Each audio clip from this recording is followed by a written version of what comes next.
Okay. All right. Welcome back to the Cheech and Manny Music Show. I got my co-host here, the legendary Cheech. Cheech, take it Thank away, you. brother. I know you got some shout outs. How you doing, Manny? How's everything? Oh, dude, life is good, brother. That's Oh, great, well, man. well, before you keep speaking, I'm like, if you can look behind me, I'm in like in another world right now. I love it, man. I got a lot of information about that dude that's right next to your right ear. I found Oh, his. dude. Can't wait to hear it. He is a star man. He is a star man. That is a star man. Yeah, yeah, yeah. And we're probably confusing our viewers if you're not Rush So fans. yeah. So We'll explain. we'll explain. So first, do some shout outs. I'd like to do a shout out to my band Potter's Field. Always. We're going to be playing tomorrow night, Tuesday at Joey's Uptown Jam, and a Oh, no special, way. just a quick set, and Oh, a special shout out to my guitar player Vincenzo, who loved 2112. He even wrote something, and he's a big Rush fan, and he said he was very informed. Love you, Vincenzo. Thank you. And a special shout out to, I think it's Melissa. It said Mel something. I'm assuming it's our good friend Melissa from the temple. So I want to give her a shout out. wait, Melissa, the one that used to work in the temple with us? Yeah, yeah, yeah. Wait, I are you, is this in reference to one of her comments? yeah, yeah. She gave us a really nice. Oh, was that Yeah, her? I think it is. I think it is. Melissa. Yeah, I probably shoot her a little message. All right. Yeah. Okay. Cool. Awesome. and and then the other thing, just a new show in the works. 2 episodes we're going to be working on. With our good friend Daquan Devante. This is going to be a little different than Rush, but it's basically going to be, and I've been doing my research, the history, kind of like the prehistoric history of rap music, Hmm. and then coming from three perspectives. Hmm. From me, which I don't know what I'm considered an old fogey, like the oaks in the trees. You There's were, something. you were there in the dinosaur times of hip hop. Yeah, I was there when it started. And then you would be the millennial rap Yep. era, Yep. and then Levante is the new rap. I don't know, He's but the expert on the new school because now, yeah, now my school is old school. yeah, your school and mine is vintage, and a lot of the stuff Devontae did send me, I really like. I like some of the new Yeah. rap, so I got to give it some props. You sent me a great video yesterday of I guess a song that's one of his favorites rappers. Yeah, It's pretty good. It was like a mix of old and new, which I I, found I was yeah, I liked it a lot. I thought it was good. All right, so you want to get started on where we yeah. left off? I got my notes Yeah, here. let me take out my notes. I got it electronically. Yeah, so okay. So we wrapped up last episode talking about Rush's A Farewell to Kings. Yep. And again, this is the start. I guess I don't know if you would agree with this, the start of their progressive era, right? They've Oh been yeah, yeah. progressive, but now they're getting more proggy. And I think, this is my opinion, this is Mhm. probably the most proggiest of albums because Yeah, I uh agree. the, the album is called Hemispheres, Hmm. right? And it follows on, I always say A Farewell to Kings and Hemispheres are sort of like two albums, part one and part two in a way. They are. They are. And I say that because of the song Cygnus, right? So we talked Yep. about Cygnus and Farewell to Kings that concluded Yep. the album. This one starts with it and continues the story. Yep. And I'm just pulling up my notes here. Anything you want to like starters, Cheech, Oh yeah. or Well, I can talk a little bit about hemispheres. Um, so like we left off at Farewell to Kings, and then they had a successful tour, UFO. Everything was going great. They're on top of the world. Uh, Closer to the Heart charted and did really good. So what happens to them now? What do they got to do? More pressure. They got to make a better album. So they went back to Rockfield Studios in Wales. Terry Brown is the producer. Getty didn't want to record in America for some reason. oh, it's He wa- Getty's decision. yeah, Oh, he that's wanted to interesting. stay true to the art rock because that's where Emerson, Lake and Palmer and Yeah. Yes recorded. I And guess going for England the was the vibe. scene. England was the scene. Oh yeah, definitely. Because during this time, the American rock landscape, other than some bands like Styx and I'm like blanking on some other like prog rock bands there wasn't really a scene there. So I could see what Getty's point was. Yeah, it was dying. We're in 78 right now. So like Yes had just maybe done Tormato, which is a really obscure album. Hmm. Crimson was done. Emerson, Lake and Palmer was pretty much done. Yeah. And by 78, they were going to quit.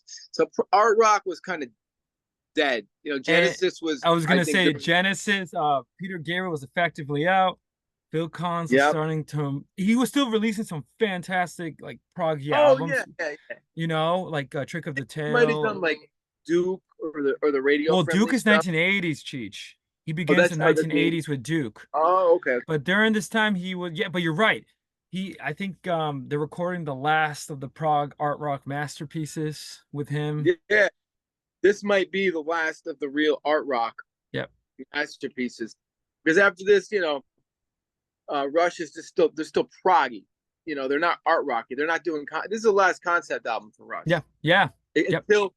Until 2015, they did another concept album. That's a Anyway, so long time. oh yeah, yeah, but then they had so many songs that were so proggy, like Natural Science, going Yeah. into the next album, Permanent Waves, Yep. Yep. stuff like that. The Camera. The Camera, Yep. Jacob Ladder. Yep. It's just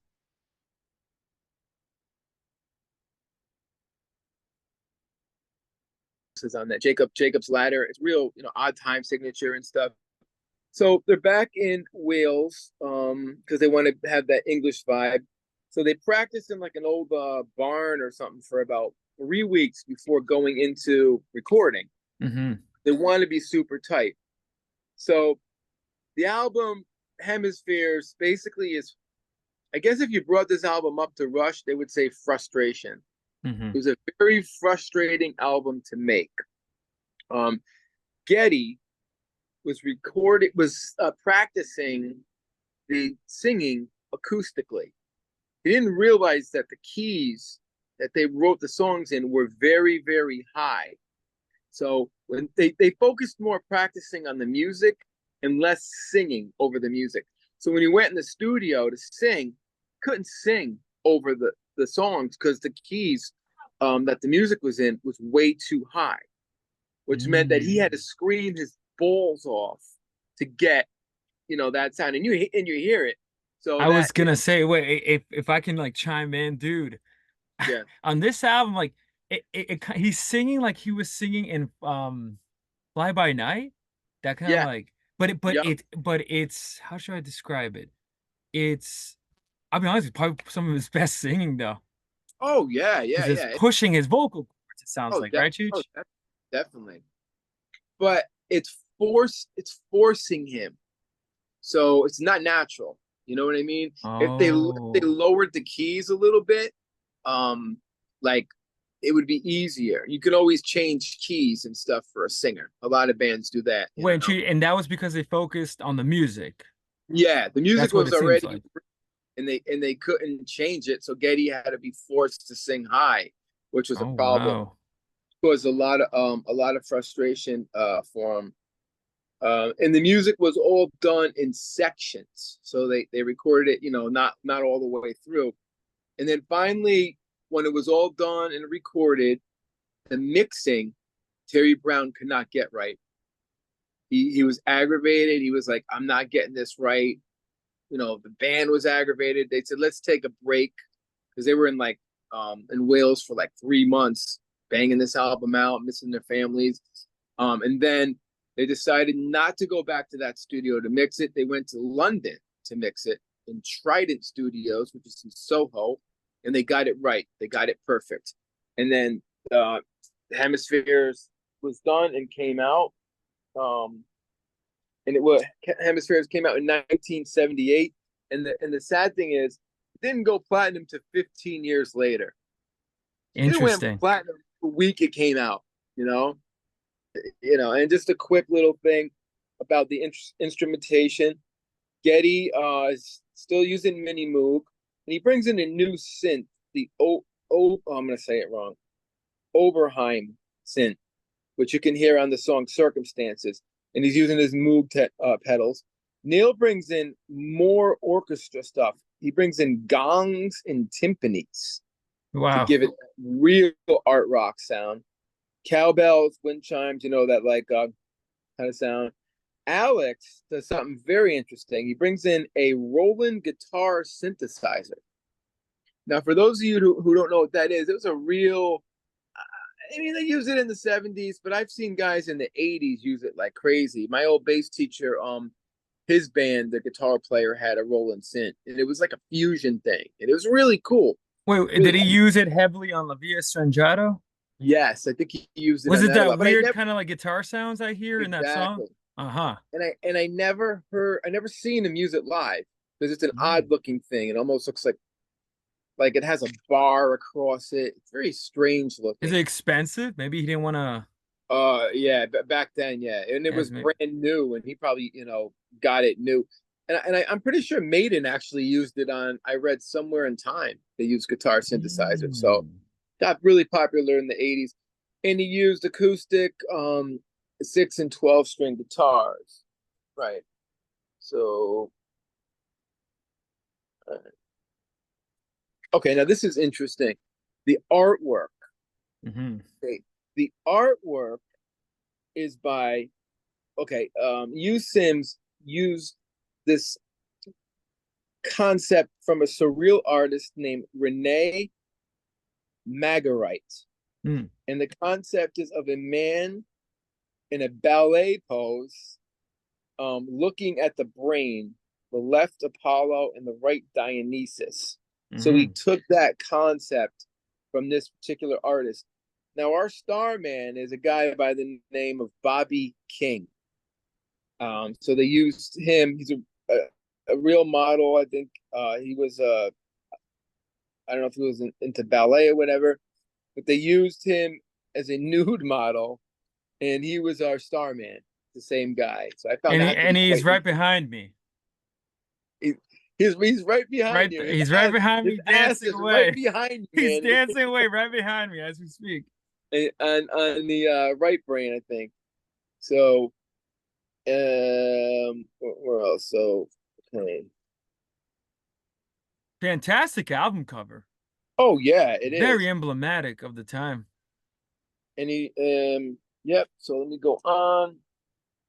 What is the album about in a nutshell? It's basically the left. I mean, talking about hemispheres. We won't get into the second side, and you could give me your opinion on it as well. Right, right. Okay, so the left side is Apollo. He is reason, order, intelligence. Hmm. The right side is Dionysus, chaos, creativity, emotion. A conflict goes on between the two gods, and they're threatened of each other.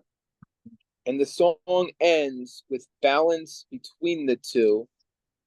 And it has to deal with the struggles between reason and emotions on each hemisphere of the brain. Um, and Neil draws a lot of inspiration from a man named Nietzsche.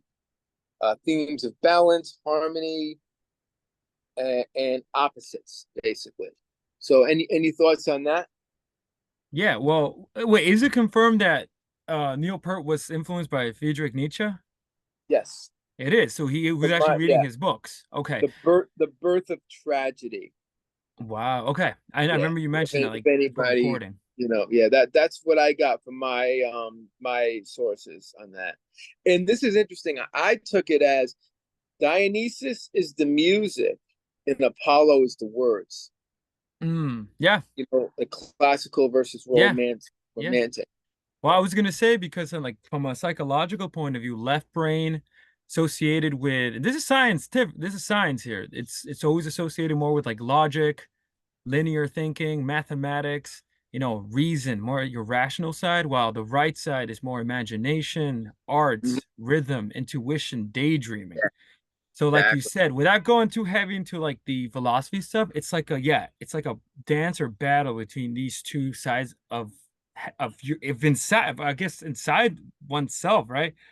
And Yeah. for Russia's sake, it's music versus reason and that tension and synthesis and what comes out of that. And that's what the 18 epic songs essentially about. And Yeah. it's insane, honestly, what they're trying, and the fact that represented those figures on the album cover are represented by Apollo and Dionysus, right? The Greek gods. Oh yeah.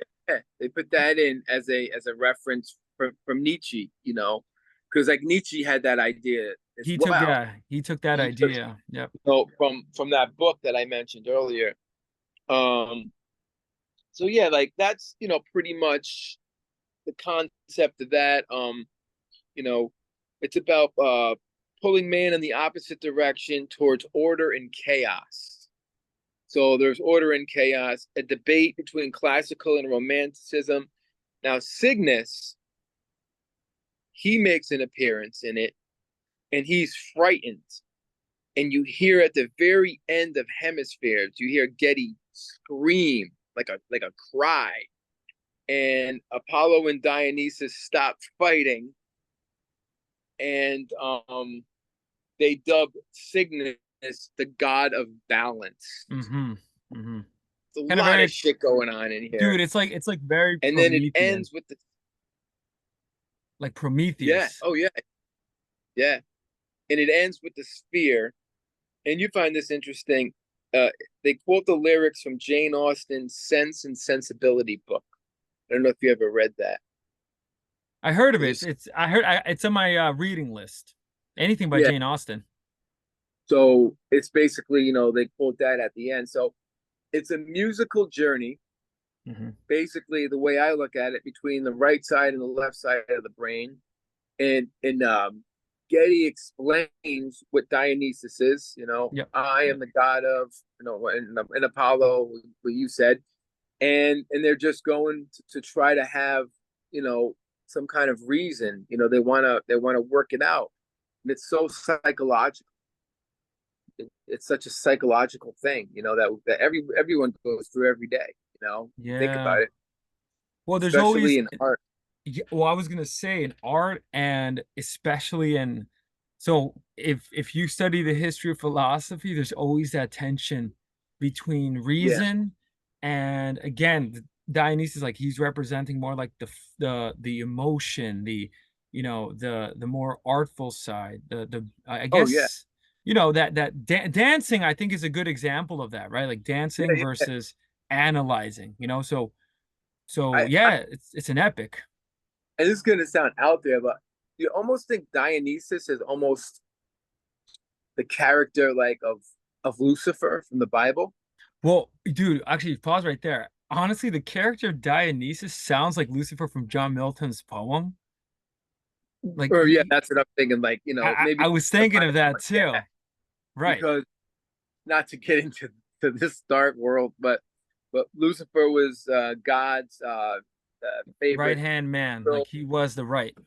and then he was dancing. He invented dancing and art and partying basically, and the angels were all doing that, and he got kicked out of heaven. So he was doing the right brain stuff, you know. Yeah. So I that's what I thought of right away, as a comparison, from studying that kind of stuff. So yeah. And I will say, like, I mean, check out this lyric. Straight, first of all, the instrumentation on this song is so good, dude. I I don't even know where to begin with it, but first lyric, Getty, singing, and again, you said that since it was sung in a high key, Yeah. you hear it in straight off the bat when he starts singing, when our weary world was young, the struggle of the Oh, ancients first began, the gods of love and reason sought alone to rule the fate of man's, right? So off the bat, there are beautiful. setting the scene. This is like an epic mythological, psychological, philosophical 18-minute, song. It's so And deep. it's super deep. And there's even a battle too within the song. Like one Yep. section is titled Armageddon, the Battle of Heart and Mind. And again, that's like a major theme in humanity's like, you know, religious, psychological history. There's always this battle between heart and mind. Yeah, And, yeah, yeah. and especially like in classic works of fiction and art. When the heart rules the mind, that Yeah. kind of thing. And it Yeah, seems that Rush is like it's sort of like a callback to that song Closer to the Heart as well. yeah. So we know Little Rush's stance. Oh yeah, yeah.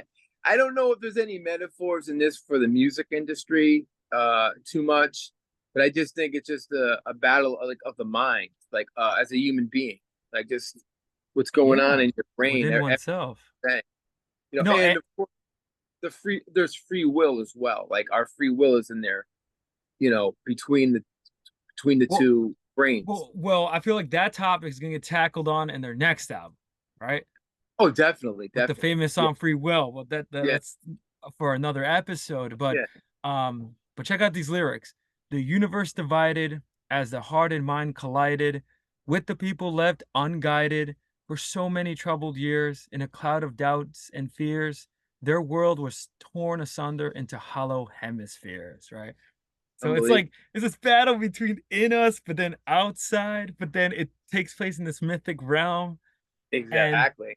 again, and it's crazy because this is a continuation of Cygnus from their previous album.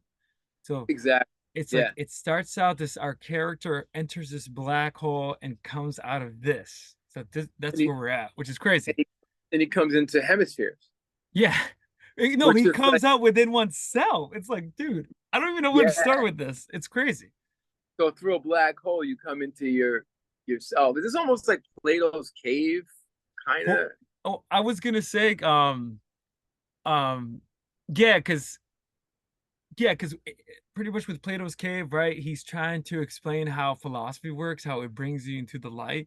So you got to Hmm. get out of the cave, but essentially, according to Plato, we are people tied in darkness, watching, shadows being projected on a wall inside a Right. cave. All right. So yeah, I totally agree. It's saying some really deep truths here, and it's a Yeah. complex, lyrically, it's very complex. Oh yeah, yeah. So for those listeners, viewers who don't know much about what we're talking about, I would definitely check out Nietzsche, check out Greek mythology, check Read out it. the how the right side and the left side of the brain work. I mean, those are the three takeaways. I think Well, I was gonna say, read my recommendation, read Plato and Aristotle. Got to read them yeah, because those books are so amazing, like especially Plato. Aristotle. Yeah, yeah, yeah, definitely. And what was the Nietzsche book I had mentioned? I Oh, that's the other. Yeah, so oh that's what this tale's really based on. The Birth of Tragedy, yeah, The Birth of Tragedy. which you Definitely. mentioned, and I was Yeah. looking into. And I read some of that, and my brain felt like it was going to explode. Like after 5 minutes, it was like, No, I was gonna whoa, say, no, like, reading like, Nietzsche is like, whew, oh my god, like read.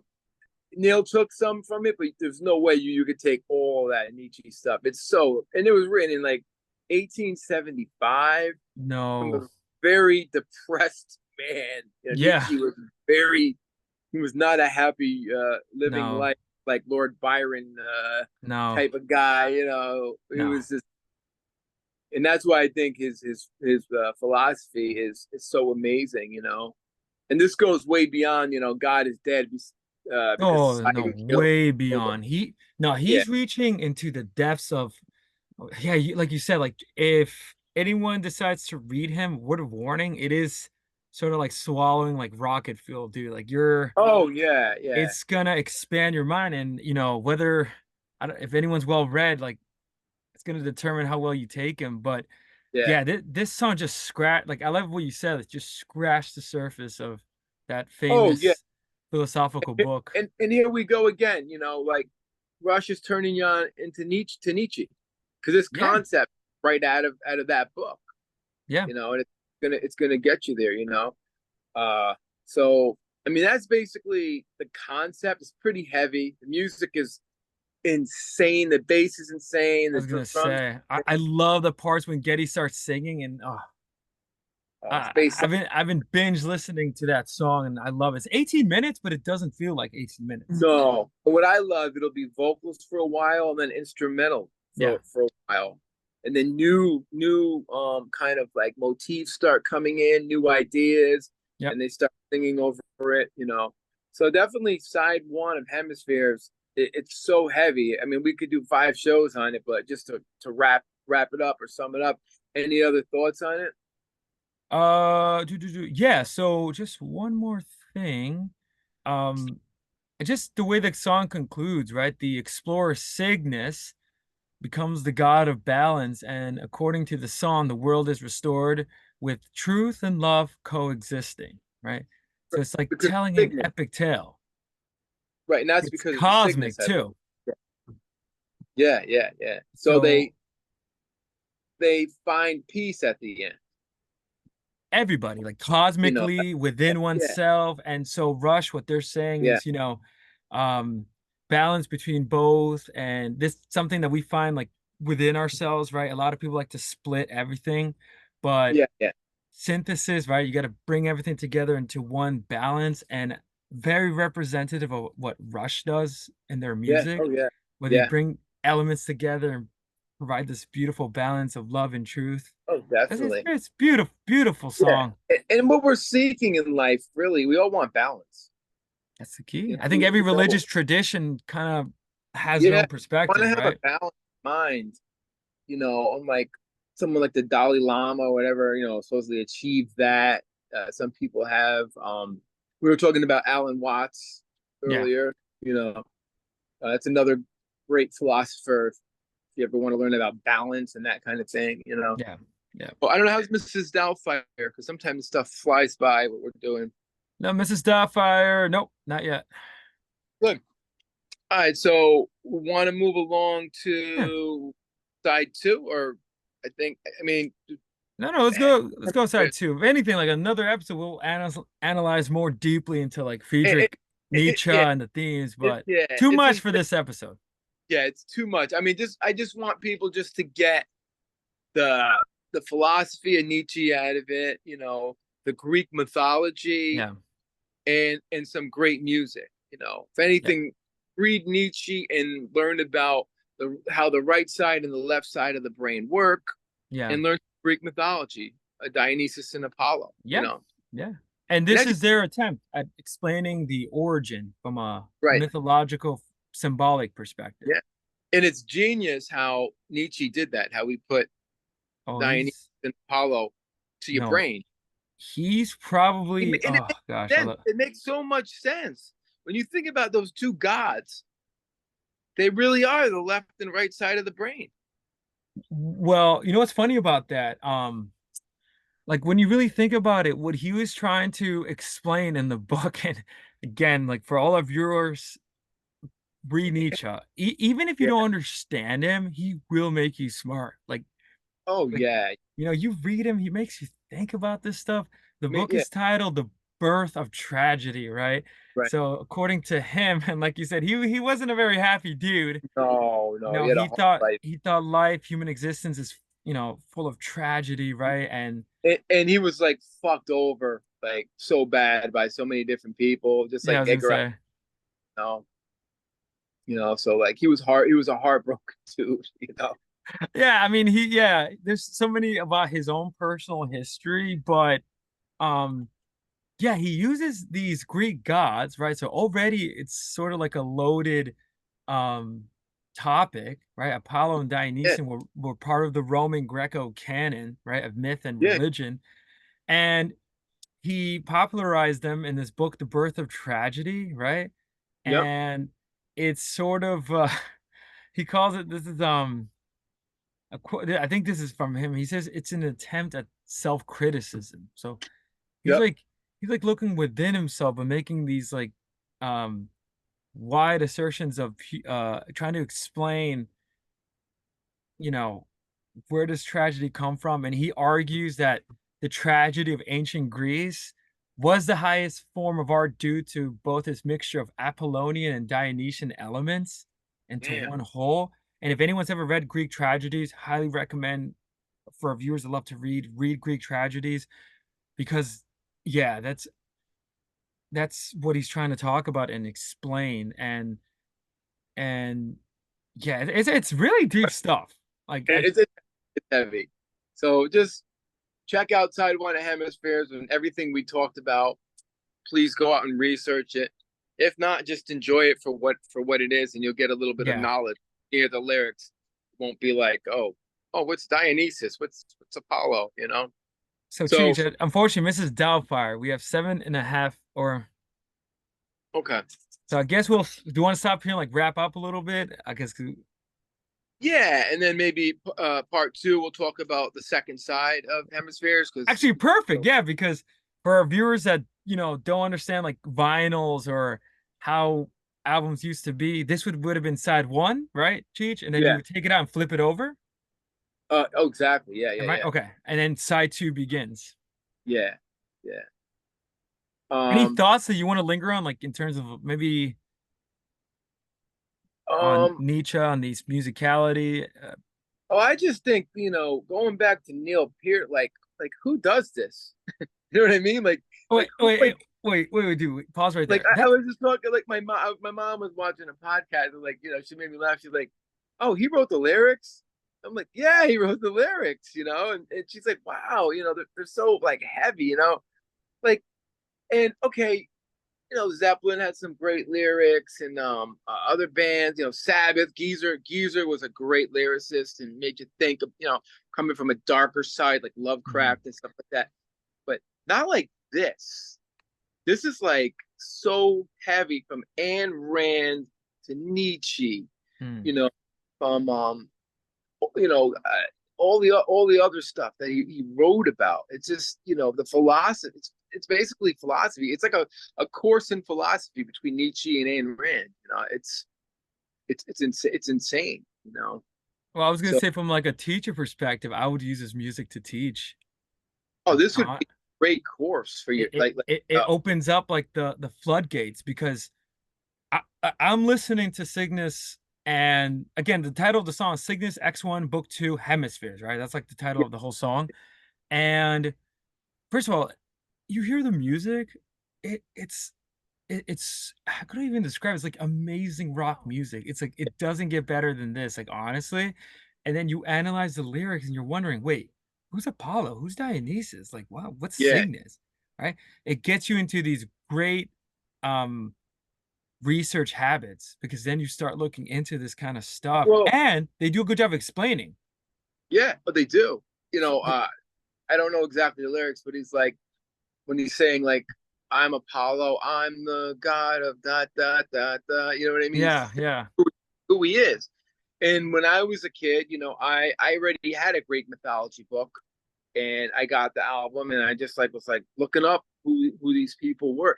It didn't like get in my head like what it really meant, like the right side and the left side, until years later when I was reading Rush books and they explained it. Well, Cheech, you know what's funny about the right and left stuff? That stuff, in terms of the psychological world, dude, that's new.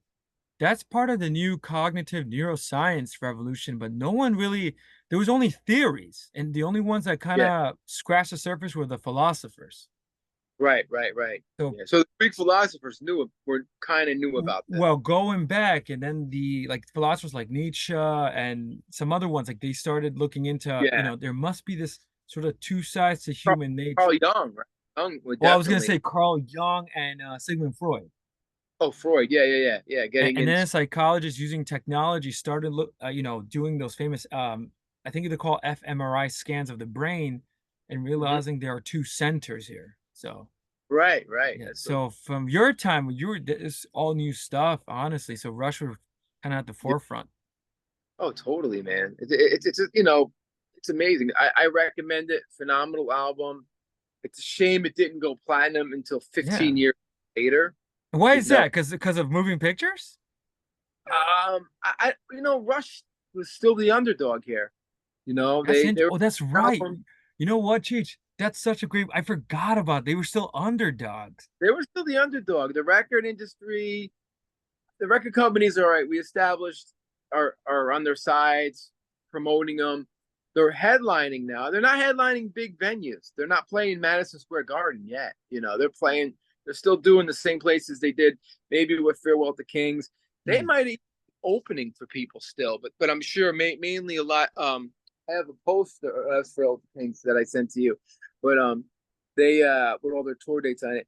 But I think on this one they were doing a lot of headlining shows, and still it didn't break through. Permanent Waves is when they started to move forward and break through, because Spirit of the Radio, that was the big song. And then people were like, oh my God, this band is massive. Free Will with a 3-minute bass solo in the middle of it, or whatever. So they broke through with Permanent Waves, which led up to Moving Pictures. So you see where they're going. You see how they're progressing, getting more radio friendly with some of these songs, but yet still using the right side of the brain to be creative. Right. Yeah, that's a good point. They're focusing more on the right. Yeah. So letting creativity just usher forth. The left side would be like, oh, we got to get them a hit. We got to get a radio friendly song. But the right side is, let's be creative about it. And Free Will is a great example.